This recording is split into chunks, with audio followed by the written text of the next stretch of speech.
అందరికీ నమస్కారం. ఎన్నికల హామీలో భాగంగా నారా చంద్రబాబు నాయుడు గారు ఏదైతే హామీ ఇచ్చారో అధికారంలోకి వచ్చాను ఏప్రిల్ నుంచి అమలు చేస్తానని చెప్పాడు. ఆ 3 నెలలు ఇది 7,000 రూపాయలు అవ్వాతాతలకి ఇళ్లకు వచ్చి ఈరోజు తెలుగుదేశం పార్టీ నాయకులు మరియు ప్రభుత్వ యంత్రాంగం అంతా ఈరోజు 6 నుండే రాష్ట్ర వ్యాప్తంగా పింఛన్ ఇస్తున్న పరిస్థితి. గతంలో చంద్రబాబు నాయుడు గారు 2,200 ఉన్న పింఛన్ను దాదాపు 2,000 రూపాయలు చేసిన ఘనత నారా చంద్రబాబు నాయుడు గారిది. తర్వాత జగన్మోహన్ రెడ్డి అధికారంలోకి వచ్చారు. అధికారంలోకి వచ్చిన తర్వాత దశల వారీగా అని చెప్పి 5 సంవత్సరాలు 1,000 రూపాయలు పెంచాడు ఆయన.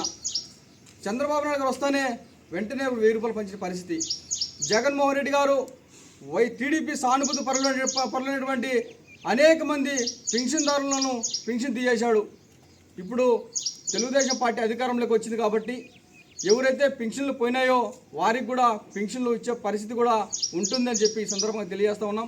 ఎవరు ఆధారపడాల్సిన అవసరం లేదు. త్వరలోనే కొత్త పెన్షన్ విధానం వస్తుంది.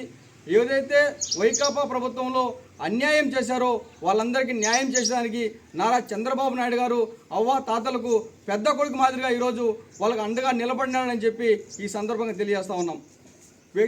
అవ్వాతాతల పక్షాన నారా చంద్రబాబు నాయుడు గారికి ఆయనకు ప్రత్యేకంగా ధన్యవాదాలు తెలియజేసుకుంటామని చెప్పి ఈ సందర్భంగా తెలియజేస్తా ఉన్నాం.